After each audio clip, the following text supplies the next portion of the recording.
और की लफज यूज किया जाता है कि ये दस्ती स्वरूप किसी को दे दिते गए।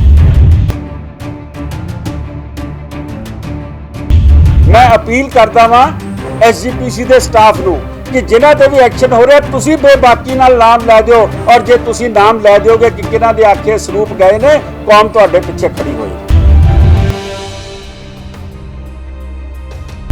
अख्तियार नाल या किहदे हुक्मां नाल SGPC ने इसनूं बंद कीता है? बादल परिवार जिहदे लिफाफे चों प्रधान निकलदे ने।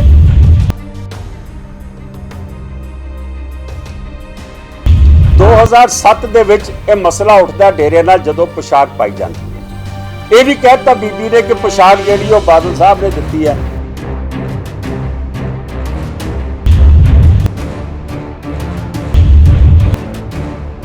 ਤੁਸੀਂ ਗੁਰੂ ਮਹਾਰਾਜ ਦੇ ਸਰੂਪ ਦੀ ਕੀਮਤ ਪਾ ਕੇ ਪੈਸੇ ਰਿਕਵਰ ਕਰ ਦਿਓ, ਨਹੀਂ ਚਾਹੀਦੇ ਪੈਸੇ, ਸਾਨੂੰ ਸਰੂਪ ਚਾਹੀਦੇ ਨੇ। ਸਰੂਪ ਗਏ ਕਿੱਥੇ ਨੇ? ਸਾਨੂੰ ਐਡਰੈਸ ਦਿੱਤਾ ਜਾਵੇ, ਅਸੀਂ ਖੁਦ ਲੈ ਕੇ ਆਵਾਂਗੇ, ਦੇਖਾਂਗੇ ਉੱਥੇ ਸਰੂਪ ਦੇ ਨਾਲ ਕੀ ਕੀਤਾ ਗਿਆ।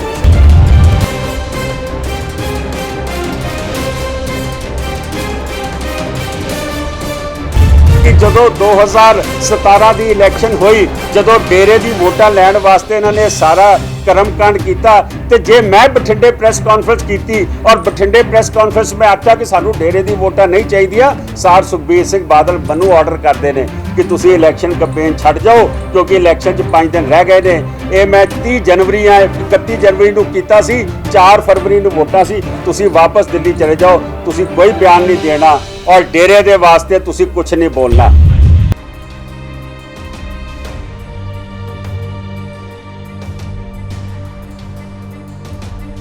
मैं समझदा एक कार्रवाई होनी जरूरी है, लाजमी है, लेकिन कसूर इन्हां दा नहीं। जे इन्हां ने कुछ कीता सी ते 2015 दे विच इन्हां दे उत्ते एक्शन हो जाना सी। 2015 सरकार तुहाडी सी, ये चोर फड़े जाने सीगे क्योंकि तुसीं आप शामिल हो, इस करके तुसीं ना कार्रवाई की। अज कार्रवाई करते पे हो जदों बिल्ली थैले चों बाहर आए। गुरु ग्रंथ साहब दे स्वरूप जेड़े अज मिसिंग ने, अज जेड़े अकाल तख्त साहब ने जिस ते कमेटी बनाई सी उहदा रिपोर्ट भी आई है, मैं उस इशू नूं अज तुहाडे सामने लैके आ रहा वां। मैं समझदा गुरु ग्रंथ साहब जेड़े सिखां दे नाल अपनी जान तो प्यारा और जो मान सत्कार या रिस्पैक्ट सिखां दे गुरु नानक नाम लेवा दे हिरदे च है, वो अनपैरलल है। उहदी जड़ की है? उहदी जड़ ये है कि जो गुरु नानक पातशाह ने बाणी का सत्कार करना दसिया सी सिखां नूं, और उस तो बाद गुरु अर्जन पातशाह ने जदों रामसर संपादना हुई गुरु ग्रंथ साहब की, और उस तो बाद गुरु साहब आप थले बैठते सीगे और गुरु ग्रंथ साहब नूं उत्ते रखते सीगे। दसम गुरु ने ज्योति जो समान लग्या गुरु ग्रंथ साहब नूं गुरगद्दी दिती, और इस तो बाद सुप्रीम कोर्ट आंदा कि सुप्रीम कोर्ट ने लिविंग गुरु का दर्जा गुरु ग्रंथ साहब नूं दिता। अफसोस की गल ये कि जिस रामसर दे पावन स्थान ते गुरु ग्रंथ साहब की संपादना हुई सी, उस जगह तो स्वरूप चोरी हुंदे ने, और 2015 की 18 अगस्त तक ये सारा कुछ हो जाता, 13, 14, 15 दे विच। लेकिन SGPC उस ते मिट्टी पाण का काम करती है, उस इशू नूं दबाण का काम करती है। मनु नहीं समझ आई क्यों ये किया गया और की लफज यूज किया जाता है कि ये दस्ती स्वरूप किसी को दे दिते गए। हुण ये वर्ड गुरु साहब लिए यूज हो सकता दस्ती? कि ये रकम है, कोई कमोडिटी है, कोई पैसा है कि जिसनों तुसीं आख दो कि दस्ती स्वरूप जी किसी जगह चले गए, कित्थे चले गए? इसका जवाब कौन देगा? मैं समझदा कि तुसीं गोलकां साਂਭਦੇ हो, तुसीं बाकी कुछ साਂਭਦੇ हो, जिहड़ा करके साडी होंद है तुसीं गुरु नूं नहीं साਂਭ सके। एक नहीं, दो नहीं, किन्ने स्वरूप चले गए। फिर एक सैट प्रोसीजर है, सैट प्रोसीजर है कि जदों कोई गुरु ग्रंथ साहब लैण आंदा है उसकी पहले इंक्वायरी होंदी है, उहदे घर दा जाके पहले सिस्टम देखा जाता है कि उत्थे मर्यादा रखी जा सकती कि नहीं रखी जा सकती। जे कोई ऑर्गेनाइजेशन को डेरा कोई ऐसी जगह मंगती है तो उत्थे भी जाके इंस्पैक्शन होंदी है और देखा जाता है कि ये ਸਰੂਪ ਉੱਥੇ ਦੇਣੇ ਵੀ ਨੇ ਕਿ ਨਹੀਂ ਦੇਣੇ। ਤੇ ਜਿਹੜੇ ਇਹ 400 ਕਿੰਨੇ ਸਰੂਪ ਪਹਿਲੇ 328 ਆਖੇ ਜਾਂਦੇ ਸੀ, ਹੁਣ 453 ਸਰੂਪ ਅਕਾਲ ਤਖਤ ਸਾਹਿਬ ਦੇ ਜਥੇਦਾਰ ਸਾਹਿਬ ਨੇ ਕਹੇ ਨੇ। ਮੈਂ ਪੁੱਛਣਾ ਚਾਹੁੰਦਾ ਕਿ ਇਹ ਕਿਹਦੀ ਰਿਕਮੈਂਡੇਸ਼ਨ ਤੇ ਗਏ? ਕਿਹੜਾ ਬੰਦਾ ਸੀ ਜਿਸ ਨੇ ਆਖਿਆ ਕਿ ਇਹ ਦਸਤੀ ਵਰਡ ਯੂਜ਼ ਕਰਕੇ ਕਿ ਇਸ ਨੂੰ ਦੇ ਦਿੱਤੇ ਜਾਣ? ਇਹ ਕੀ ਕਿਸੇ ਡੇਰੇ ਨੂੰ ਦਿੱਤੇ ਗਏ ਜਾਂ ਇਹ ਸੱਚੇ ਸੌਦੇ ਸਾਧ ਨੂੰ ਦਿੱਤੇ ਗਏ? ਮੈਂ ਪੁੱਛਣਾ ਚਾਹੁੰਦਾ ਕਿ ਜਦੋਂ ਮਹਾਰਾਜ ਦਾ ਸਰੂਪ ਲੈਣ ਜਾਓ, 5 ਸਿੰਘ ਸਭਾਨ ਆਉਂਦੇ ਨੇ, ਗੱਡੀ ਜਿਹੜੀ ਹੈ ਉਸ ਨੂੰ ਬੜੀ ਮਰਿਆਦਾ ਦੇ ਹਿਸਾਬ ਨਾਲ ਤਿਆਰ ਕਰਕੇ ਲਿਆਇਆ ਜਾਂਦਾ ਹੈ। ਇੱਕ ਸਰੂਪ 2 4 5 10 ਨਹੀਂ, 453। ਇਹ ਕਿਹੜੀ ਜੀਪ 'ਚ ਗਏ, ਕਿਹੜੀ ਕਾਰ 'ਚ ਗਏ, ਕਿਹੜੇ ਟਰੈਕਟਰ ਟਰਾਲੀ 'ਚ ਗਏ, ਕਿਹੜੇ ਟੈਂਪੂ 'ਚ ਗਏ? ਇਹਨਾਂ ਨੂੰ ਕਿਹਨੇ ਡਿਲੀਵਰ ਕੀਤਾ? ਕਿਹਦੇ ਆਦੇਸ਼ਾਂ ਤੇ ਡਿਲੀਵਰ ਕੀਤਾ? ਜਾਂ ਇਹ ਕਾਤਲਾਂ ਨੂੰ ਦਿੱਤੇ ਗਏ ਤੇ ਉਹ ਕਾਤਲ ਕੌਣ ਨੇ? ਅੱਜ ਸਿੱਖਾਂ ਦਾ ਜਿਹੜਾ ਹਿਰਦਾ ਨਾ ਉਹ ਵਲੂੰਦਰਿਆ ਗਿਆ। ਮੈਂ ਇਹ ਸਮਝਦਾ ਵਾਂ ਕਿ ਸਾਡੇ ਪਰਿਵਾਰ ਦਾ ਕੋਈ ਬੰਦਾ ਮਿਸਿੰਗ ਹੋ ਜਾਏ ਨਾ ਤੇ ਇੱਕ ਟਾਈਮ ਤੱਕ ਅਸੀਂ ਲੱਭਦੇ ਹਾਂ, ਲੇਕਿਨ ਉਹਦੇ ਬਾਅਦ ਤੜਫਦੇ ਹਾਂ ਯਾਰ ਜੇ ਉਹ ਬੰਦਾ ਕਿਤੇ ਖਤਮ ਵੀ ਹੋ ਗਿਆ, ਕਿਤੇ ਉਹ ਮਰ ਵੀ ਗਿਆ ਤੇ ਉਹਦੀ ਲਾਸ਼ ਮਿਲ ਜਾਵੇ, ਘਰ ਨੂੰ ਸ਼ਾਂਤੀ ਮਿਲ ਜਾਵੇ, ਅਸੀਂ ਉਹਦਾ ਮਰਿਆਦਾ ਅਨੁਸਾਰ ਭੋਗ ਪਾ ਦਈਏ। ਮੈਂ ਪੁੱਛਣਾ ਚਾਹੁੰਦਾ ਇਹ ਜਿਹੜੇ ਗੁਰੂ ਮਹਾਰਾਜ ਦੇ ਸਰੂਪ ਤੁਸੀਂ ਦਿੱਤੇ ਇਹ ਕਿੱਥੇ ਕਿੱਥੇ ਗਏ? ਇਹ ਕਿਸੇ ਨੇ ਬੇਦਬੀ ਕੀਤੀ, ਉਹਨਾਂ ਦੇ ਅੰਗਾਂ ਦਾ ਨਿਰਾਦਰ ਕੀਤਾ? ਉਹ ਅੰਗ ਕਿੱਥੇ ਨੇ? ਉਹ ਸਰੂਪ ਕਿੱਥੇ ਨੇ? ਸਾਨੂੰ ਇਹ ਦੱਸੋ ਨਾ। ਸਾਨੂੰ ਇਹ ਨਾ ਦੱਸੋ ਕਿ ਅਸੀਂ ਐਕਸ਼ਨ ਲੈ ਲਿਆ ਐਸਜੀਪੀਸੀ ਦੇ ਸਟਾਫ ਤੇ। ਐਸਜੀਪੀਸੀ ਦੇ ਸਟਾਫ ਦਾ ਮਤਲਬ ਕੀ ਹੈ? ਮੈਂ ਅਪੀਲ ਕਰਦਾ ਵਾਂ ਐਸਜੀਪੀਸੀ ਦੇ ਸਟਾਫ ਨੂੰ ਕਿ ਜਿਨ੍ਹਾਂ ਤੇ ਵੀ ਐਕਸ਼ਨ ਹੋ ਰਿਹਾ ਤੁਸੀਂ ਬੇਬਾਕੀ ਨਾਲ ਨਾਮ ਲੈ ਦਿਓ, ਔਰ ਜੇ ਤੁਸੀਂ ਨਾਮ ਲੈ ਦਿਓਗੇ ਕਿ ਕਿਹਨਾਂ ਦੇ ਆਖੇ ਸਰੂਪ ਗਏ ਨੇ, ਕੌਮ ਤੁਹਾਡੇ ਪਿੱਛੇ ਖੜੀ ਹੋਏਗੀ, ਕਿਉਂਕਿ ਸਾਡੇ ਹਿਰਦੇ ਵਲੂੰਦੜੇ ਗਏ ਨੇ। ਅੱਜ ਅਫਸੋਸ, ਅੱਜ ਤਪਸ਼ ਮਹਿਸੂਸ ਕਰ ਰਿਹਾ ਸਾਰਾ ਸਿੱਖ ਜਗਤ ਕਿ ਮਹਾਰਾਜ ਦੇ ਸਰੂਪ ਕਿੱਥੇ ਨੇ, ਸਾਨੂੰ ਪਤਾ ਲੱਗ ਜਾਵੇ, ਅਸੀਂ ਉਹਨਾਂ ਨੂੰ ਲਿਆ ਕੇ ਮਰਿਆਦਾ ਅਨੁਸਾਰ ਜੇ ਅਗਨ ਭੇਟ ਕਰਨਾ ਹੈ ਜਾਂ ਜੋ ਵੀ ਉਹਦਾ ਅਸੀਂ ਮਰਿਆਦਾ ਸਿੱਖ ਧਰਮ ਦੇ ਵਿੱਚ ਹੈ ਉਸ ਹਿਸਾਬ ਨਾਲ ਅਸੀਂ ਇਸ ਨੂੰ ਜਿਹੜਾ ਹੈ ਉਹਨਾਂ ਦਾ ਅਗਨ ਭੇਟ ਜਾਂ ਅੰਤਿਮ ਜੋ ਵੀ ਉਹਨਾਂ ਦਾ ਹੈ ਉਹ ਕਰ ਸਕੀਏ।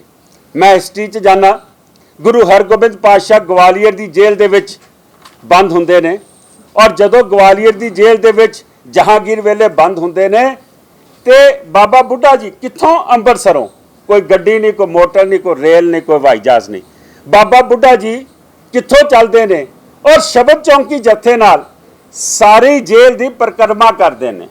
ਬਾਰ-ਬਾਰ ਜਾ ਕੇ ਜੱਥੇ ਜਾਂਦੇ ਨੇ ਔਰ ਜਾ ਕੇ ਪਰਿਕਰਮਾ ਕਰਦੇ ਨੇ ਉਸ ਸਥਾਨ ਦੀ।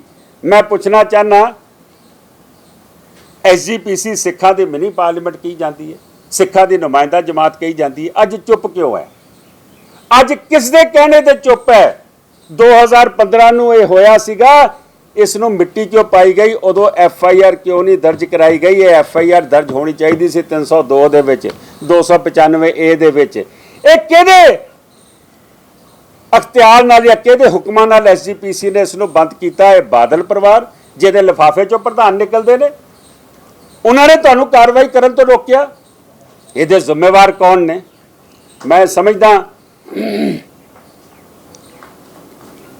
ਤੁਸੀਂ ਬਹੁਤ ਕਿਤੇ ਆਟੇ ਦੀ ਬੋਰੀ ਆ ਚੋਰੀ ਹੋ ਜਾਣ, ਕਿਤੇ ਲੰਗਰ ਪ੍ਰਸ਼ਾਦਾ, ਕਿਤੇ ਕੋਈ ਹੋਰ ਚੋਰੀ ਹੋ ਜਾਵੇ ਤੇ ਤੁਸੀਂ ਕੇਸ ਪਾਉਣ ਨੂੰ ਤਤਪਰ ਰਹਿੰਦੇ ਹੋ। ਕੁਝ ਨਾ ਹੋਇਆ ਹੋਵੇ ਝੂਠੇ ਕਾਗਜ਼ ਬਣਾ ਕੇ ਕੇਸ ਪਾ ਦਿੰਦੇ ਹੋ। ਇੱਥੇ ਸਾਡੇ ਗੁਰੂ ਸਾਹਿਬਾਨ ਜਿਨ੍ਹਾਂ ਦੀ ਬੇਦਬੀ ਹੋ ਚੁੱਕੀ ਹੈ, ਜਿਨ੍ਹਾਂ ਨੂੰ ਤੁਸੀਂ ਦੇ ਚੁੱਕੇ ਹੋ, ਤੁਸੀਂ ਉਸ ਦਾ ਕੇਸ ਕਿਉਂ ਨਹੀਂ ਅੱਜ ਤੱਕ ਪਾਇਆ? ਇਹਦਾ ਜਵਾਬ ਦੇਣਾ ਪਏਗਾ ਤੁਹਾਨੂੰ, ਇਹਦਾ ਜਵਾਬ ਦੇਣਾ ਪਏਗਾ। ਮੈਂ ਥੋੜੀ ਹਿਸਟਰੀ ਜਾਣਨਾ ਵਾਂ। 2007 ਦੇ ਵਿੱਚ ਇਹ ਮਸਲਾ ਉੱਠਦਾ ਡੇਰੇ ਨਾਲ, ਜਦੋਂ ਪੋਸ਼ਾਕ ਪਾਈ ਜਾਂਦੀ ਹੈ। ਇਹ ਵੀ ਕਹਿਤਾ ਬੀਬੀ ਨੇ ਕਿ ਪੋਸ਼ਾਕ ਜਿਹੜੀ ਉਹ ਬਾਦਲ ਸਾਹਿਬ ਨੇ ਦਿੱਤੀ ਹੈ। ਸਾਡਾ ਉਹ ਟੌਪਿਕ ਨਹੀਂ ਕਿੰਨੇ ਦਿੱਤੀ ਕਿੰਨੇ ਨਹੀਂ ਦਿੱਤੀ, ਲੇਕਿਨ ਡੇਰੇ ਸੱਚੇ ਸੌਦੇ ਦੇ ਮੁਖੀ ਗੁਰਮੀਤ ਰਾਮ ਰਹੀਮ ਨੇ ਉਹ ਪੋਸ਼ਾਕ ਪਾਈ। ਉਹ ਪੋਸ਼ਾਕ ਪਾਉਣ ਤੋਂ ਬਾਅਦ ਜੋ ਕੁਝ ਹੋਇਆ ਤੁਹਾਨੂੰ ਪਤਾ ਹੈ, ਕਿਸ ਤਰੀਕੇ ਨਾਲ ਉੱਥੇ ਹਾਲਾਤ ਵਿਗੜੇ ਔਰ ਅਕਾਲ ਤਖਤ ਸਾਹਿਬ ਨੇ ਬਾਈਕਾਟ ਕਰਨ ਦੀ ਗੱਲ ਕਰ ਦਿੱਤੀ। ਲੇਕਿਨ ਜਦੋਂ ਡੇਰਿਆਂ ਨੂੰ ਸਰੂਪ ਮਿਲਣੇ ਬੰਦ ਹੋ ਗਏ, ਸ਼੍ਰੋਮਣੀ ਕਮੇਟੀ ਦੇ ਸੀਨੀਅਰ ਮੈਂਬਰ ਖੁਦ ਕਹਿੰਦੇ ਨੇ कि एक डेरे ਨੂੰ ਮੈਂ ਮਨਾ ਕੀਤਾ ਸੀ, ਮੇਰੇ ਮਨਾ ਕਰਨ ਤੋਂ ਬਾਅਦ ਵੀ ਉਹਨਾਂ ਨੂੰ 40 ਸਰੂਪ ਦੇ ਦਿੱਤੇ ਗਏ। ਤੁਸੀਂ ਸਰੂਪ ਉਹਨਾਂ ਡੇਰਿਆਂ ਨੂੰ ਦਿੱਤੇ ਜਿਨ੍ਹਾਂ ਦੇ ਉੱਤੇ ਅਕਾਲ ਤਖਤ ਸਾਹਿਬ ਨੇ ਰੋਟੀ ਬੇਟੀ ਦੀ ਸਾਂਝ ਖਤਮ ਕਰਨ ਦੇ ਸਾਨੂੰ ਹੁਕਮ ਦੇ ਦਿੱਤੇ ਸੀਗੇ। ਔਰ ਯਾਦ ਰੱਖਿਓ ਇਹ ਸਾਰੇ ਸਰੂਪ 2013 ਔਰ 2015 ਚ ਗਏ ਨੇ। ਹੁਣ ਇਹਦੇ ਪਿੱਛੇ ਪੋਲੀਟੀਕਲ ਗੱਲ ਕੀ ਹੈ? ਪੋਲੀਟੀਕਲ ਗੱਲ ਇਹ ਹੈ ਕਿ ਸਰੂਪ ਇੱਕ ਜਵਾਹਰ ਸਿੰਘ ਵਾਲਾ ਤੋਂ ਜਿਹੜਾ ਚੋਰੀ ਹੁੰਦਾ ਹੈ, ਬਰਗਾੜੀ ਦੇ ਉਹਦੇ ਉੱਤੇ ਗੋਲੀ ਚੱਲ ਜਾਂਦੀ, ਉਹਦੇ ਅੰਗਾਂ ਦੀ ਬੇਦਬੀ ਹੁੰਦੀ ਹੈ, ਇਹ ਇੱਕ ਸਰੂਪ ਦੀ ਗੱਲ ਹੈ। ਸਰਕਾਰ ਕਿਹਦੀ ਹੈ? ਅਕਾਲੀ ਦਲ ਦੀ। ਸਰਕਾਰ ਕੋਈ ਐਕਸ਼ਨ ਨਹੀਂ ਲੈਂਦੀ, ਕਿਸੇ ਕਾਤਲ ਨੂੰ ਨਹੀਂ ਫੜ ਸਕਦੀ। ਮੈਂ ਕਾਤਲ ਵਰਡ ਯੂਜ਼ ਕਰ ਰਿਹਾ, ਜਿਨ੍ਹਾਂ ਨੇ ਗੁਰੂ ਸਾਹਿਬ ਦਾ ਕਤਲ ਕੀਤਾ ਸੀਗਾ ਉਹਨਾਂ ਨੂੰ ਫੜ ਨਹੀਂ ਸਕਦੀ। ਔਰ ਕੀ ਕਰਦੇ ਨੇ? ਐਕਸ਼ਨ ਲੈਂਦੇ ਨੇ, ਜਿਹੜਾ ਐਕਸ਼ਨ ਕਹਿੰਦੇ ਨੇ ਅਣਪਛਾਤੇ ਬੰਦਿਆਂ ਨੇ ਗੋਲੀ ਚਲਾ ਦਿੱਤੀ। ਹੁਣ ਅੱਜ ਵੀ ਇਹ ਜਿਹੜੇ ਸਰੂਪ ਗਏ ਨੇ ਇਹ ਅਣਪਛਾਤੇ ਬੰਦੇ ਲੈ ਗਏ, ਉਹ ਤੁਹਾਡੇ ਘਰ ਦੇ ਵਿੱਚੋਂ ਲੈ ਗਏ, ਗੁਰਦੁਆਰਾ ਰਾਮਸਰ ਦੇ ਵਿੱਚੋਂ ਲੈ ਗਏ ਜਿੱਥੇ ਸਰੂਪ ਦੀ ਸੰਪਾਦਨਾ ਹੋਈ ਸੀਗੀ। ਤੁਸੀਂ ਅਣਪਛਾਤੇ ਕਹਿ ਰਹੇ ਹੋ, ਕਿਉਂ ਕਹਿ ਰਹੇ ਹੋ? ਇਸ ਕਰਕੇ ਕਹਿ ਰਹੇ ਹੋ ਕਿ ਤੁਸੀਂ ਜਿਹੜੀ ਇਲੈਕਸ਼ਨਾਂ ਲੜਨੀਆਂ ਸੀਗੀਆਂ, ਤੁਸੀਂ ਇਲੈਕਸ਼ਨਾਂ ਜਿਹੜੀਆਂ ਲੜਨੀਆਂ ਸੀ ਉਹ ਬਠਿੰਡੇ ਕੌਂਸਟੀਚੁਐਂਸੀ ਚੋਂ ਲੜਨੀਆਂ ਸੀ ਜਿੱਥੇ ਡੇਰੇ ਦੀ ਸਭ ਤੋਂ ਵੱਡੀ ਵੋਟ ਸੀ। ਤੁਸੀਂ ਖੁਦ ਉਹਨਾਂ ਨੂੰ ਸਰੂਪ ਦਿੱਤੇ ਨੇ। ਔਰ ਜਿਹੜਾ ਸਰੂਪ ਬਰਗਾੜੀ 'ਚ ਜਿਹੜਾ ਖਿਲਾਰਿਆ ਗਿਆ ਸੀ, ਜਿਹਦੀ ਬੇਦਬੀ ਕੀਤੀ ਗਈ ਸੀ, ਉਹ ਵੀ ਤੁਸੀਂ ਉਹਨਾਂ ਨੂੰ ਦਿੱਤਾ ਸੀਗਾ। ਮੈਂ ਇਹ ਸਮਝਦਾ ਵਾਂ ਕਿ ਇਹ ਬੇਦਬੀ ਉਹਨਾਂ ਸਰੂਪਾਂ ਦੀ ਹੋਈ ਸੀਗੀ। ਮੈਂ ਅੱਜ ਤੁਹਾਨੂੰ ਰਿਕਾਰਡ ਤੇ ਲੈ ਕੇ ਆਉਣਾ ਚਾਹੁੰਦਾ ਵਾਂ ਕਿ 2014 ਦੇ ਵਿੱਚ ਬੀਬਾ ਹਰਸਿਮਰਤ ਇਲੈਕਸ਼ਨ ਲੜਦੀ ਹੈ ਔਰ ਬਠਿੰਡੇ ਤੋਂ ਬੜੇ ਘੱਟ ਮਾਰਜਨ ਨਾਲ ਜਿੱਤਦੀ ਹੈ।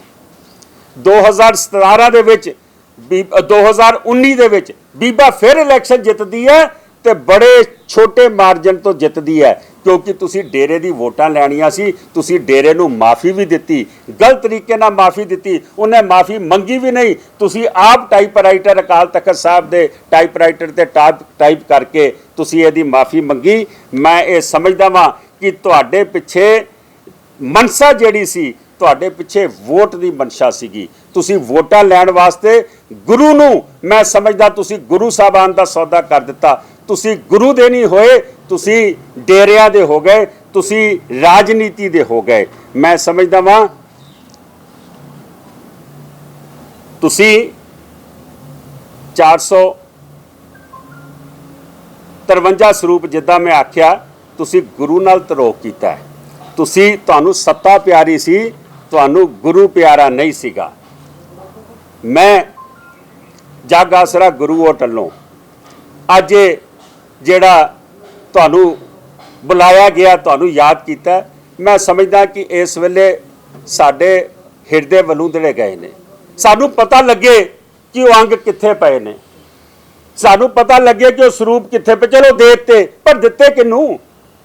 ਤੁਸੀਂ ਕਹਿੰਦੇ ਹੋ ਕਿ ਜੀ ਅਸੀਂ ਪੈਸੇ ਰਿਕਵਰ ਕਰ ਰਹੇ ਹਾਂ। ਤੁਸੀਂ ਪ੍ਰਿੰਟਿੰਗ ਦੇ ਪੈਸੇ ਰਿਕਵਰ ਕਰ ਰਹੇ ਹੋ, ਤੁਸੀਂ ਜਿਲਤਾਂ ਦੇ ਪੈਸੇ ਰਿਕਵਰ ਕਰ ਰਹੇ ਹੋ, ਤੁਸੀਂ ਗੁਰੂ ਮਹਾਰਾਜ ਦੇ ਸਰੂਪ ਦੀ ਕੀਮਤ ਪਾ ਕੇ ਪੈਸੇ ਰਿਕਵਰ ਕਰ ਰਹੇ ਹੋ। ਨਹੀਂ ਚਾਹੀਦੇ ਪੈਸੇ, ਸਾਨੂੰ ਸਰੂਪ ਚਾਹੀਦੇ ਨੇ। ਸਰੂਪ ਗਏ ਕਿੱਥੇ ਨੇ? ਸਾਨੂੰ ਐਡਰੈਸ ਦਿੱਤਾ ਜਾਵੇ, ਅਸੀਂ ਖੁਦ ਲੈ ਕੇ ਆਵਾਂਗੇ, ਦੇਖਾਂਗੇ ਉੱਥੇ ਸਰੂਪ ਦੇ ਨਾਲ ਕੀ ਕੀਤਾ ਗਿਆ ਕਿਸੇ ਨੇ।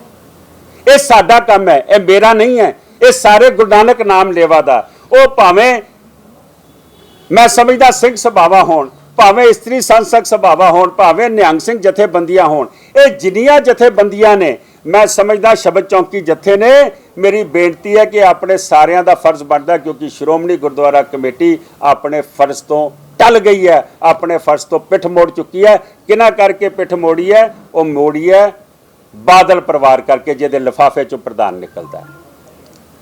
ਅਸੀਂ ਫੈਸਲਾ ਲਿਆ ਕਿ 2 ਤਰੀਕ ਨੂੰ ਵੈਡਨਸਡੇ, 2 ਤਰੀਕ ਬੁੱਧਵਾਰ, ਅਸੀਂ 12 ਸਫਦਰਜੰਗ ਰੋਡ, ਜਿਹੜਾ ਸੁਖਬੀਰ ਸਿੰਘ ਬਾਦਲ ਦਾ ਤੇ ਉਹਦੀ ਸਰਦਾਰਨੀ ਸਾਹਿਬਾਂ ਦਾ ਆਫੀਸ਼ੀਅਲ ਰੈਜ਼ੀਡੈਂਸ ਹੈ, ਅਸੀਂ ਉੱਥੇ ਜਾਵਾਂਗੇ। ਉੱਥੇ ਜਾ ਕੇ ਕੋਈ ਉੱਥੇ ਹੁੱਲੜਬਾਜ਼ੀ ਨਹੀਂ ਹੋਏਗੀ। ਅਸੀਂ ਉੱਥੇ ਜਾ ਕੇ ਜਪਜੀ ਸਾਹਿਬ ਦਾ ਪਾਠ ਕਰਨਾ ਹੈ ਔਰ ਅਰਦਾਸ ਕਰਨੀ ਹੈ। ਔਰ ਅਰਦਾਸ ਕੀ ਕਰਨੀ ਹੈ? ਅਰਦਾਸ ਇਹ ਕਰਨੀ ਹੈ ਕਿ ਸੱਚੇ ਪਾਤਸ਼ਾਹ ਇਹਨਾਂ ਦਾ ਜ਼ਮੀਰ ਜਾਗ ਜਾਵੇ, ਇਹਨਾਂ ਦੇ ਅੰਦਰ ਗੈਰਤ ਜਾਗ ਜਾਵੇ, ਇਹਨਾਂ ਦੇ ਅੰਦਰ ਗੁਰੂ ਪ੍ਰਤੀ ਪਿਆਰ ਜਾਗ ਜਾਵੇ। ਇਹ ਗੁਰੂ ਦਾ ਪਿਆਰ ਜਾਗੇ, ਇਹ ਸਾਨੂੰ ਇਹ ਦੱਸ ਦੇਣ ਕਿ ਸਾਡੇ ਗੁਰੂ ਭੇਜੇ ਕਿੱਥੇ ਨੇ, ਸਾਡੇ ਗੁਰੂ ਕਿਹਦੇ ਹਵਾਲੇ ਕਰ ਦਿੱਤੇ ਨੇ, ਔਰ ਅਸੀਂ ਖੁਦ ਜਾ ਕੇ ਉੱਥੋਂ ਦੀ ਲੈ ਕੇ ਆਵਾਂਗੇ। ਦੂਜੀ ਗੱਲ, ਅਕਾਲ ਤਖਤ ਸਾਹਿਬ ਦੀ ਜਿਹੜੀ ਰਿਪੋਰਟ ਹੈ, ਅਕਾਲ ਤਖਤ ਸਾਹਿਬ ਦੀ ਰਿਪੋਰਟ ਜਨਤਕ ਕੀਤੀ ਜਾਵੇ। ਅਕਾਲ ਤਖਤ ਸਾਹਿਬ ਦੀ ਵੈਬਸਾਈਟ ਦੇ ਉੱਤੇ ਔਰ ਜਿਹੜੀ SGPC ਦੀ ਵੈਬਸਾਈਟ ਹੈ ਉਹਦੇ ਉੱਤੇ ਉਹ 1000 ਪੇਜ ਦੀ ਰਿਪੋਰਟ ਜਨਤਕ ਕੀਤੀ ਜਾਵੇ ਤਾਂ ਕਿ ਪਤਾ ਲੱਗੇ ਕਿ ਇਹ ਸਾਰੀ ਰਿਪੋਰਟ ਦੇ ਵਿੱਚ ਕੀ ਕੁਝ ਲਿਖਿਆ ਹੈ, ਕੀ ਇਹਦੇ ਨਾਂ ਆਏ ਨੇ, ਇਹ ਕਿੱਥੇ ਗਏ ਨੇ। ਇੱਕ ਬੇਨਤੀ ਮੇਰੀ ਹੋਰ ਹੈ ਕਿ ਜਿੱਥੇ ਵੀ ਅਕਾਲੀ ਲੀਡਰ ਮਿਲਣ ਸੰਗਤ ਇਸ ਨੂੰ ਜ਼ਰੂਰ ਰੋਕੇ ਔਰ ਪੁੱਛੇ ਇਹਨਾਂ ਤੋਂ ਕਿ 453 ਸਰੂਪ ਜਿਹੜੇ ਗਏ ਨੇ ਉਹ ਕਿੱਥੇ ਗਏ ਨੇ। ਇਹ ਅਕਾਲੀ ਲੀਡਰਾਂ ਨੂੰ ਸੜਕਾਂ ਤੇ ਪੁੱਛੋ, ਗੁਰਦੁਆਰਾ ਸਾਹਿਬਾਨ ਇਹਨਾਂ ਨੂੰ ਪੁੱਛੋ, ਇਹਦਾ ਜਵਾਬ ਦਿਓ ਕਿ ਤੁਸੀਂ 2015 ਤੋਂ ਅੱਜ ਤੱਕ ਇਸ ਤੇ ਮਿੱਟੀ ਕਿਉਂ ਪਾਈ ਸੀਗੀ। ਇਸ ਕਰਕੇ ਮੈਂ ਸਾਰਿਆਂ ਨੂੰ ਬੇਨਤੀ ਕਰਦਾ ਵਾਂ ਕਿ ਜਿੱਥੇ ਤੁਸੀਂ ਇਹ ਅਖੰਡ ਪਾਠ ਸਾਹਿਬ ਜਾਂ ਸਹਿਜ ਪਾਠ ਰੱਖੋ ਪਛਤਾਤਾਪ ਦੇ, ਭਾਵੇਂ ਉਹ ਨਿਹੰਗ ਸਿੰਘ ਜਥੇਬੰਦੀਆਂ ਨੇ, ਹਰਿਆਣਾ ਕਮੇਟੀ ਹੈ, NRI ਨੇ, ਤਖਤ ਸਾਹਿਬ ਨੇ, ਨਿਹੰਗ ਸਿੰਘ ਜਥੇਬੰਦੀਆਂ ਨੇ, ਕਾਰ ਸੇਵਾ ਵਾਲੇ ਜਥੇਬੰਦੀਆਂ ਨੇ, ਜਿੱਥੇ ਪਛਤਾਤਾਪ ਦਾ ਸਹਿਜ ਪਾਠ ਜਾਂ ਅਖੰਡ ਪਾਠ ਸਾਹਿਬ ਰੱਖਣ ਉੱਥੇ ਕਿਰਪਾ ਕਰਕੇ ਅਰਦਾਸ ਕਰ ਸਕਦੇ ਹੋਣ, ਜਪਜੀ ਸਾਹਿਬ ਕਰ ਸਕਦੇ ਹੋਣ। ਔਰ ਹਰੇਕ ਨੂੰ ਮੈਂ ਬੇਨਤੀ ਕਰਦਾ ਕਿ 302 ਦਾ ਪਰਚਾ 295 ਦਾ ਪਰਚਾ ਹਰੇਕ ਸਿੱਖ ਕਰਾ ਸਕਦਾ ਕਿਉਂਕਿ ਉਹ ਮੇਰਾ ਪਿਤਾ ਸੀ, ਉਸ ਨੂੰ ਲਿਵਿੰਗ ਗੁਰੂ ਦਾ ਸਟੇਟਸ ਸੀਗੇ। ਔਰ ਮੈਂ ਵੀ ਦੱਸ ਦਵਾਂ ਕਿ ਜਦੋਂ 2017 ਦੀ ਇਲੈਕਸ਼ਨ ਹੋਈ, ਜਦੋਂ ਡੇਰੇ ਦੀ ਵੋਟਾਂ ਲੈਣ ਵਾਸਤੇ ਇਹਨਾਂ ਨੇ ਸਾਰਾ ਕਰਮਕਾਂਡ ਕੀਤਾ, ਤੇ ਜੇ ਮੈਂ ਬਠਿੰਡੇ ਪ੍ਰੈਸ ਕਾਨਫਰੰਸ ਕੀਤੀ ਔਰ ਬਠਿੰਡੇ ਪ੍ਰੈਸ ਕਾਨਫਰੰਸ ਮੈਂ ਆਖਿਆ ਕਿ ਸਾਨੂੰ ਡੇਰੇ ਦੀ ਵੋਟਾਂ ਨਹੀਂ ਚਾਹੀਦੀਆਂ, ਸਾਰ ਸੁਖਬੀਰ ਸਿੰਘ ਬਾਦਲ ਮੈਨੂੰ ਆਰਡਰ ਕਰਦੇ ਨੇ ਕਿ ਤੁਸੀਂ ਇਲੈਕਸ਼ਨ ਕੈਂਪੇਨ ਛੱਡ ਜਾਓ ਕਿਉਂਕਿ ਇਲੈਕਸ਼ਨ 'ਚ 5 ਦਿਨ ਰਹਿ ਗਏ ਨੇ। ਇਹ ਮੈਂ 30 ਜਨਵਰੀ ਜਾਂ 31 ਜਨਵਰੀ ਨੂੰ ਕੀਤਾ ਸੀ, 4 ਫਰਵਰੀ ਨੂੰ ਵੋਟਾਂ ਸੀ, ਤੁਸੀਂ ਵਾਪਸ ਦਿੱਲੀ ਚਲੇ ਜਾਓ, ਤੁਸੀਂ ਕੋਈ ਬਿਆਨ ਨਹੀਂ ਦੇਣਾ ਔਰ ਡੇਰੇ ਦੇ ਵਾਸਤੇ ਤੁਸੀਂ ਕੁਝ ਨਹੀਂ ਬੋਲਣਾ। ਜੋ ਮੈਂ ਬੋਲਣਾ ਸੀ ਮੈਂ ਬੋਲ ਚੁੱਕਾ ਸੀ, ਅਖਬਾਰਾਂ 'ਚ ਛਪ ਚੁੱਕਾ ਸੀਗਾ। ਮੈਂ ਸਮਝਦਾ ਸਾਰੀਆਂ ਕੜੀਆਂ ਜੁੜਦੀਆਂ ਨੇ ਔਰ ਇਹ ਸਾਰੀਆਂ ਕੜੀਆਂ ਜਿਹੜੀਆਂ ਨੇ ਇਸ ਪਰਿਵਾਰ ਤੇ ਆਉਂਦੀਆਂ ਨੇ ਜਿਹਦੇ ਲਿਫਾਫੇ 'ਚੋਂ SGPC ਦੇ ਪ੍ਰਧਾਨ ਨਿਕਲਦੇ ਨੇ ਪਿਛਲੇ 25 ਸਾਲ ਤੋਂ। ਜਿੰਨੀ ਕਾਰਵਾਈ ਹੋਈ ਹੈ ਇਹਦੇ ਜਿਹੜੀ ਮੁਅੱਤਲ ਵੀ ਕੀਤੇ ਗਏ, ਇਹਦਾ ਮਤਲਬ ਸੰਤੁਸ਼ਟ ਨਹੀਂ ਹੋ ਤੁਸੀਂ ਬਿਲਕੁਲ ਵੀ? ਮੈਂ ਸਮਝਦਾ ਇਹ ਕਾਰਵਾਈ ਹੋਣੀ ਜ਼ਰੂਰੀ ਹੈ, ਲਾਜ਼ਮੀ ਹੈ, ਲੇਕਿਨ ਕਸੂਰ ਇਹਨਾਂ ਦਾ ਨਹੀਂ। ਜੇ ਇਹਨਾਂ ਨੇ ਕੁਝ ਕੀਤਾ ਸੀ ਤਾਂ 2015 ਦੇ ਵਿੱਚ ਇਹਨਾਂ ਦੇ ਉੱਤੇ ਐਕਸ਼ਨ ਹੋ ਜਾਣਾ ਸੀ। 2015 'ਚ ਸਰਕਾਰ ਤੁਹਾਡੀ ਸੀ, ਇਹ ਚੋਰ ਫੜੇ ਜਾਣੇ ਸੀਗੇ ਕਿਉਂਕਿ ਤੁਸੀਂ ਆਪ ਸ਼ਾਮਲ ਹੋ। ਇਸ ਕਰਕੇ ਤੁਸੀਂ ਨਾ ਕਾਰਵਾਈ ਕੀਤੀ। ਅੱਜ ਕਾਰਵਾਈ ਕਰਦੇ ਪਏ ਹੋ ਜਦੋਂ ਬਿੱਲੀ ਥੈਲੇ 'ਚੋਂ ਬਾਹਰ ਆਈ ਹੈ। ਜਥੇਦਾਰ ਕਹਿੰਦੀ ਹਰਪ੍ਰੀਤ ਸਿੰਘ ਜੀ ਦੀ ਸਟੇਟਮੈਂਟ ਵਿਚਕਾਰ ਮੀਡੀਆ 'ਚ ਵੀ ਆਈ ਸੀ ਕਿ ਕੋਈ ਵੀ ਸਰੂਪ ਗਾਇਬ ਹੀ ਨਹੀਂ ਹੋਇਆ, ਸਿਰਫ ਲੈਦਰ ਦੀ ਐਂਟਰੀਆਂ ਦਾ ਫਰਕ ਹੈ। ਤੁਸੀਂ ਕਹਿ ਰਹੇ ਹੋ ਸਰੂਪ ਬਰਾਮਦ ਹੋਣੇ ਚਾਹੀਦੇ, ਉਹ ਕਹਿੰਦੇ ਨੇ ਕਿ ਸਰੂਪ ਬਾਹਰ ਨਹੀਂ ਗਿਆ। ਮੈਂ ਕਹਿੰਦਾ ਜੇ ਗਾਇਬ ਨਹੀਂ ਹੋਇਆ ਕਿਹਨਾਂ ਕੋਲ ਗਿਆ, ਉਹਨਾਂ ਦੇ ਐਡਰੈਸ ਦੇ ਦਿਓ ਨਾ, ਪਤਾ ਲੱਗ ਜਾਏਗਾ। ਉਹਦੀ ਗਿਣਤੀ ਤਾਂ ਪੂਰੀ ਹੋਵੇ। ਜੇ 328 ਨੇ ਕਿ 453 ਨੇ, ਉਹ ਕਿੱਥੇ ਗਏ ਨੇ ਪਤਾ ਲੱਗ ਜਾਵੇ ਕਿੱਥੇ ਗਏ ਨੇ, ਸਾਨੂੰ ਉਹਨਾਂ ਦਾ ਐਡਰੈਸ ਦਿੱਤਾ ਜਾਵੇ। ਲਿਖਣ 'ਚ ਕੋਈ ਗਲਤੀ ਲੱਗ ਗਈ ਹੈ, ਉਦਾਂ ਪੂਰੇ ਹੈਗੇ ਨੇ ਉਹਨਾਂ ਦਾ ਤਾਂ ਇਹ ਮਤਲਬ। ਮੈਂ ਸਮਝਦਾ ਵਾਂ ਇਹ ਜੇ FIR ਦਰਜ ਹੋਵੇ, ਇਹ ਕੰਮ ਫੌਜਦਾਰੀ ਦਾ ਹੈ। ਇਹ FIR ਦਰਜ ਹੁੰਦੀ ਪੁਲਿਸ ਪੁੱਛਦੀ ਨਾ, ਤੁਸੀਂ ਆਪੇ ਹੀ ਕਾਰਵਾਈ ਕਰਕੇ ਫਿਰ ਬੰਦ ਕਰੋਗੇ, ਤੁਸੀਂ ਫਿਰ ਟੱਪ ਕਰੋਗੇ। ਜਥੇਦਾਰ ਸਾਹਿਬ ਦਾ ਐਡਾ ਹੀ ਬੜਾ ਹੈ ਕਿ ਉਹਨਾਂ ਨੇ ਇੰਨਾ ਐਕਸ਼ਨ ਕਰਵਾ ਲਿਆ ਇਹਨਾਂ ਦੇ ਉੱਤੇ। ਮੈਂ ਸਮਝਦਾ ਅਗਲਾ ਐਕਸ਼ਨ ਹੋਣਾ ਹੁਣ ਕੌਮ ਦੀ ਜ਼ਿੰਮੇਵਾਰੀ ਹੈ। ਕੌਮ ਦੀ ਜ਼ਿੰਮੇਵਾਰੀ ਹੈ ਕਿ ਬਾਕੀ ਐਕਸ਼ਨ ਕੀਤਾ ਜਾਏ। ਸਾਨੂੰ ਇਹ ਦੱਸੋ ਸਰੂਪ ਕਿੱਥੇ ਨੇ, ਛੱਡੋ ਸਾਰੀ ਗੱਲ। ਅਸੀਂ ਜਾ ਕੇ ਸਰੂਪ ਦੇਖਣਾ ਚਾਹੁੰਦੇ ਹਾਂ, ਮਰਿਆਦਾ ਛੈ ਨੇ ਜਾਂ ਉਹਨਾਂ ਦੇ ਨਾਲ ਬੇਦਬੀ ਕੀਤੀ ਗਈ ਜਾਂ ਉਹਨਾਂ ਦੇ ਅੰਗ ਖਿਲਾਰੇ ਗਏ ਨੇ ਸੜਕਾਂ ਦੇ ਉੱਤੇ, ਉਹ ਕੀ ਕੀਤਾ ਗਿਆ। ਅਸੀਂ ਸ਼ਾਂਤੀ ਚਾਹੁੰਦੇ ਹਾਂ। ਅਸੀਂ ਉਹ ਸਰੂਪ ਲਿਆ ਕੇ ਉਹਨਾਂ ਦਾ ਜਿਹੜਾ ਅਗਨ ਭੇਟ ਕਰਕੇ ਉਹਨਾਂ ਦਾ ਜੋ ਮਰਿਆਦਾ ਅਨੁਸਾਰ ਹੈ ਅਸੀਂ ਉਹ ਕਾਰਵਾਈ ਕਰਨੀ ਚਾਹੁੰਦੇ ਹਾਂ। ਡੇਰੇ ਵੱਲ ਨੇ ਮਾਫੀ ਦਿੱਤੀ, ਤੁਸੀਂ ਆਪ ਉੱਥੇ ਅਕਾਲ ਤਖਤ ਵਧਾਈ ਦੇਣਗੇ ਸਾਰੇ ਮੈਂਬਰ? ਜਿਸ ਵੇਲੇ ਡੇਰੇ ਦੀ ਮਾਫੀ ਦਿੱਤੀ, ਇਹ ਆਖਿਆ ਗਿਆ ਸੀਗਾ ਕਿ ਉਸਨੇ ਸਾਡੇ ਤੋਂ ਡੇਰੇ ਦੀ ਮਾਫੀ ਮੰਗੀ ਹੈ। ਅੱਜ ਤੱਤ ਸਾਹਮਣੇ ਆ ਰਹੇ ਨੇ ਕਿ ਉਹ ਤਾਂ ਚਿੱਠੀ ਕੋਈ ਨਹੀਂ ਆਈ। ਤੱਤ ਅੱਜ ਸਾਹਮਣੇ ਆ ਰਹੇ ਨੇ। ਤੇ ਜਿਸ ਵੇਲੇ ਮੈਂ ਪ੍ਰਧਾਨ ਸੀਗਾ ਦਿੱਲੀ ਗੁਰਦੁਆਰਾ ਕਮੇਟੀ ਦਾ, ਜਿਸ ਵੇਲੇ ਮੈਂ ਅਕਾਲੀ ਦਲ ਦਾ ਪ੍ਰਧਾਨ ਸੀ ਦਿੱਲੀ ਸਟੇਟ ਦਾ, ਉਸ ਵੇਲੇ ਮੈਨੂੰ ਜਦੋਂ ਪੁੱਛਿਆ ਜਾ ਰਿਹਾ ਕਿ ਡੇਰੇ ਤੋਂ ਤੁਹਾਨੂੰ ਵੋਟਾਂ ਚਾਹੀਦੀਆਂ ਤੇ ਮੈਂ ਬੋਲ ਰਿਹਾ ਮੈਨੂੰ ਡੇਰੇ ਦੀ ਵੋਟਾਂ ਨਹੀਂ ਚਾਹੀਦੀਆਂ, ਵੋਟਾਂ ਤੋਂ ਪਹਿਲੇ ਮੈਨੂੰ ਵਾਪਸ ਭੇਜਿਆ ਜਾਂਦਾ। ਸੁਖਬੀਰ ਦੇ ਘਰ ਪਹਿਲੇ ਵੀ ਇਸ਼ਤਿਹਾਰ ਵੀ ਨਹੀਂ ਦਿੱਤੇ ਅਸੀਂ ਹੈ। ਡਾਕਟਰ ਰੂਪ ਨੇ ਇਸਤੀਫਾ ਦਿੱਤਾ ਸੀ ਅਸੀਂ ਮਾਮਲੇ ਦੇ ਉੱਤੇ। ਮੈਂ ਸਮਝਦਾ ਕਿ ਇਹ ਸਾਰੀ ਕਾਰਵਾਈ ਫੌਜਦਾਰੀ ਹੋਣੀ ਚਾਹੀਦੀ ਹੈ। SGPC ਨੇ ਇਸ਼ਤਿਹਾਰ ਦਿੱਤੇ 90 ਲੱਖ ਰੁਪਇਆ ਖਰਚ ਕੇ। ਮੈਨੂੰ ਇੰਸਟਰਕਸ਼ਨਸ ਹੋਈਆਂ ਕਿ ਦਿੱਲੀ ਕਮੇਟੀ ਵੱਲੋਂ ਇਸ਼ਤਿਹਾਰ ਦਿੱਤਾ ਜਾਵੇ, ਅਖਬਾਰਾਂ ਦੇ ਵਿੱਚ ਐਕਸਪਲੇਨੇਸ਼ਨ ਦਿੱਤਾ ਜਾਵੇ। ਅਸੀਂ ਕੋਈ ਇਸ਼ਤਿਹਾਰ ਨਹੀਂ ਦਿੱਤਾ।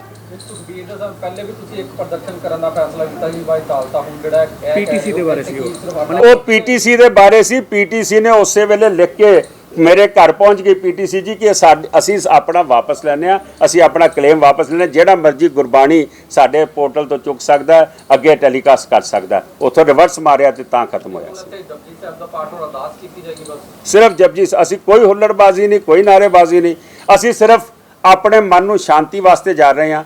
ਮੇਰੀ ਬੇਨਤੀ ਹੈ ਕਿ ਜਿੱਥੇ ਅਕਾਲੀ ਲੀਡਰ ਮਿਲਣ ਇਹਨਾਂ ਨੂੰ ਰੋਕੋ, ਇਹਨਾਂ ਨੂੰ ਪੁੱਛੋ ਕਿਉਂ ਕਾਰਵਾਈ ਨਹੀਂ ਹੋਈ 2015 ਤੋਂ ਬਾਅਦ, ਮਿੱਟੀ ਕਿਉਂ ਪਾਈ, ਇਹਨਾਂ ਨੂੰ ਪੁੱਛੋ ਸਰੂਪ ਕਿੱਥੇ ਨੇ, ਅਸੀਂ ਉਹ ਸਰੂਪ ਲੈਣ ਜਾਣੇ ਨੇ ਔਰ ਅਸੀਂ ਉੱਥੇ ਜਪਜੀ ਸਾਹਿਬ ਦਾ ਪਾਠ ਤੇ ਅਰਦਾਸ ਕਰਾਂਗੇ। ਤੁਸੀਂ 6 ਸਾਲ ਪ੍ਰਧਾਨ ਰਹੇ ਹੋ, ਤੁਸੀਂ ਪਹਿਲੇ 6 ਸਾਲਾਂ 'ਚ ਕਦੀ ਨਹੀਂ ਕਿਹਾ ਕਿ ਬਾਦਲ ਦੇ ਲਿਫਾਫੇ ਤੋਂ ਪ੍ਰਧਾਨ ਨਿਕਲਦਾ, ਹੁਣ ਤੁਸੀਂ 3 ਵਾਰ ਕਹਿ ਦਿੱਤਾ। ਹਮੇਸ਼ਾ ਬਾਦਲ ਦੇ ਲਿਫਾਫੇ ਤੋਂ ਉੱਥੋਂ ਨਿਕਲਦਾ ਸੀਗਾ। ਨਹੀਂ 6 ਸਾਲਾਂ 'ਚ ਕਦੀ ਨਹੀਂ ਕਿਹਾ ਮੈਂ ਮੈਂ ਹਮੇਸ਼ਾ, ਇਹ ਗੱਲ ਤੇ ਜਨਤਕ ਹੈਗੀ ਹੈ, ਇਹ ਗੱਲ ਤੇ ਜਨਤਕ ਹੈ। ਹੈਗੀ ਹੈ, ਮਤਲਬ ਤੁਸੀਂ ਆਪ ਇਹ ਐਸਜੀਪੀਸੀ 'ਚ ਇਦਾਂ ਹੀ ਹੁੰਦਾ ਰਿਹਾ, ਦਿੱਲੀ ਵੀ ਪਹਿਲੇ ਇਦਾਂ ਹੁੰਦਾ ਰਿਹਾ। ਦਿੱਲੀ ਤੇ ਮੈਨੂੰ ਇਹ ਹਟਾ ਨਹੀਂ ਸਕਦੇ ਸੀਗੇ ਕਿਉਂਕਿ ਜਿਸ ਸ਼ਕਲ ਤੋਂ ਜਿੱਤੇ ਸੀਗੇ, ਨਹੀਂ ਤੇ ਕਿਸੇ ਹੋਰ ਨੂੰ ਵੀ ਕੱਢ ਸਕਦੇ ਸੀਗੇ। ਜੀ ਸਿੰਘ ਜੀ, ਤੁਸੀਂ ਕਹਿ ਰਹੇ ਹੋ ਕਿ ਸਾਨੂੰ ਐਡਰੈਸ ਦਿੱਤਾ ਜਾਣ, ਅਸੀਂ ਜਾ ਕੇ ਉੱਥੋਂ ਦੀ ਸਰੂਪ ਰਿਕਵਰ ਕਰਾਂਗੇ। ਜਥੇਦਾਰ ਸਾਹਿਬ ਦਾ ਮੀਡੀਆ 'ਚ ਇਹ ਮੈਂ ਨਹੀਂ ਕਰਾਂਗਾ, ਸਾਰੇ ਗੁਰੂ ਨਾਨਕ ਨਾਮ ਲੈਵਾ ਸੰਗਤ ਨਾਮ ਲੈਵਾ ਸੰਗਤ ਦੀ ਗੱਲ ਕਰੀਏ, ਮਗਰ ਜਥੇਦਾਰ ਸਾਹਿਬ ਦਾ ਬਿਆਨ ਹੈ ਕਿ ਜਿਵੇਂ ਪੰਜਾਬ 'ਚ ਗੁਰੂ ਗ੍ਰੰਥ ਸਾਹਿਬ ਸੇਵਾ ਸਤਿਕਾਰ ਸਮਿਤੀਆਂ ਬਣੀਆਂ ਹੋਈਆਂ ਨੇ, ਐਸਜੀਪੀਸੀ ਦੇ ਮੁਲਾਜ਼ਮਾਂ ਦੇ ਇਲਾਵਾ ਕਿਸੇ ਕੋਲ ਰਾਈਟ ਹੀ ਨਹੀਂ ਹੈਗਾ ਕਿ ਤੁਸੀਂ ਗੁਰੂ ਗ੍ਰੰਥ ਸਾਹਿਬ ਦੀ ਬੇਦਬੀ ਵਾਲੀ ਜਗ੍ਹਾ ਤੇ ਜਾ ਕੇ ਗੁਰੂ ਗ੍ਰੰਥ ਸਾਹਿਬ ਦੇ ਸਰੂਪ ਨੂੰ। ਉਹਨਾਂ ਨੇ, ਅਕਾਲ ਤਖਤ ਸਾਹਿਬ ਨੇ ਕਿਹਾ ਕਿਸੇ ਦੇ ਘਰ ਪ੍ਰਕਾਸ਼ ਹੈ, ਕਿਸੇ ਦੇ ਘਰ ਉਹ ਹੈ ਜਿਹੜੇ ਰਾਈਟਫੁਲੀ ਦਿੱਤੇ ਗਏ ਨੇ, ਲੇਕਿਨ ਜਿਹੜੇ ਚੋਰੀ ਨਾਲ ਦਿੱਤੇ ਗਏ ਨੇ ਉਹਨਾਂ ਦੇ ਉੱਤੇ ਅਕਾਲ ਤਖਤ ਸਾਹਿਬ ਦਾ ਕੋਈ ਐਸਾ ਬਿਆਨ ਨਹੀਂ ਹੈਗਾ ਔਰ ਅਸੀਂ ਡਿਊਟੀ ਬਾਉਂਡ ਐਜ਼ ਅ ਸਿੱਖ ਅਸੀਂ ਜਾ ਕੇ ਉਸ ਗੁਰੂ ਦਾ ਪਤਾ ਲਈਏ ਜਿਹੜਾ ਐਸਜੀਪੀਸੀ ਕਹਿੰਦੀ ਕਿ ਚੋਰੀ ਹੋ ਗਈ। ਉਹਨਾਂ ਦੀ ਸਟੇਟਮੈਂਟ ਸੀ ਕਿ ਐਸਜੀਪੀਸੀ ਦੇ ਇਲਾਵਾ ਸਾਡੇ ਕੋਲ ਕੰਪਲੇਂਟਾਂ ਆਉਂਦੀਆਂ ਨੇ ਕਿ ਗੁਰੂ ਗ੍ਰੰਥ ਸਾਹਿਬ ਸੇਵਾ ਸਮਿਤੀਆਂ ਜਿਹੜੀਆਂ ਬਣੀਆਂ ਨੇ ਸਤਿਕਾਰ ਦੇ ਲਈ, ਉਹ ਲੋਕਾਂ ਦੇ ਡੇਰਿਆਂ ਦੇ ਉੱਤੇ ਜਾ ਕੇ ਜਦ ਕਿ ਉੱਤੇ ਮਨਮਤ ਹੋ ਰਹੀ ਹੁੰਦੀ ਹੈ, ਉਹ ਚੁੱਕਦੇ ਨੇ। ਅਸੂਲ ਦੇ ਹਿਸਾਬ ਨਾਲ ਪੂਰੀ ਕੌਮ ਮੰਨਦੀ ਹੈ ਕਿ ਪੰਥਕ ਕੰਮ ਹੈ, ਮਗਰ ਜਥੇਦਾਰ ਸਾਹਿਬ ਦਾ ਕਹਿਣਾ ਹੈਗਾ ਕਿ ਕਿਸੇ ਕੋਲ ਰਾਈਟ ਹੀ ਨਹੀਂ ਹੈ ਸਿਵਾਏ ਐਸਜੀਪੀਸੀ ਦੇ, ਚਾਹੇ ਜਿੱਥੇ ਬੇਦਬੀ ਹੋ ਰਹੀ ਹੈ। ਮੈਂ ਸਮਝਦਾ ਉਹ ਮਸਲਾ ਅਲੱਗ ਹੈ। ਮੈਂ ਮਸਲੇ ਦੀ ਗੱਲ ਕਰ ਰਿਹਾ ਜਿਹੜੇ ਸਰੂਪ ਚੋਰੀ ਹੋਏ ਨੇ, ਇਹਨਾਂ ਦੇ ਉੱਤੇ ਹਰੇਕ ਸਿੱਖ ਦਾ ਰਾਈਟ ਹੈ ਕਿ ਜੇ ਕਿਸੇ ਨੂੰ ਵੀ ਪਤਾ ਲੱਗ ਜਾਵੇ ਉੱਥੇ ਜਾ ਕੇ ਉਸ ਨੂੰ ਦੇਖਣਾ ਚਾਹੀਦਾ ਹੈ ਕਿ ਸਰੂਪ ਕਿੱਦਾਂ ਰੱਖਿਆ ਜਾਏ। E5 ਚੈਨਲ ਪੰਜਾਬੀ ਹੁਣੇ ਸਬਸਕ੍ਰਾਈਬ ਕਰੋ, ਬੈਲ ਆਈਕਨ ਤੇ ਕਲਿੱਕ ਕਰੋ।